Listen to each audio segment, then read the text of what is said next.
So one thing I was very skeptical before this training had started. The fact that it is for 6 days, including weekends, from morning to evening. But honestly, I don't even know when we are about to end Thursday.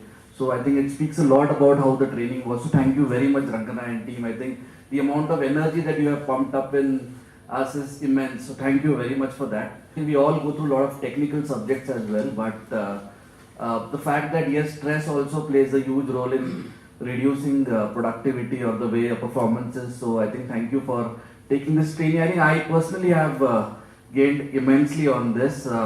While there are a lot of tools we learned, Wheel of Life is something that I would definitely be using. But I think the most important thing is, I personally I don't think I have ever dreamt. So when there were a lot of activities where we were asked what is that the future is for you or what is your dream, probably there was a pause. Maybe I did not know, and I think I should start probably thinking what is it life probably after 20 years, 25 years, and not it should not be just for today. I think yesterday what is that we would want to do, how can we probably make it happen as well. So a lot of things that have suddenly popped up, a lot of memories that I had forgotten have come back again. A lot of people whom I have forgotten had suddenly come back again. So thank you very much for making this happen, and obviously thank you everyone. While we knew each other at work, I think the kind of rapport we have built by being with each other, I think it would take us a long way as friends. So it was an amazing experience, one of the best workshops I have ever attended. Thank you.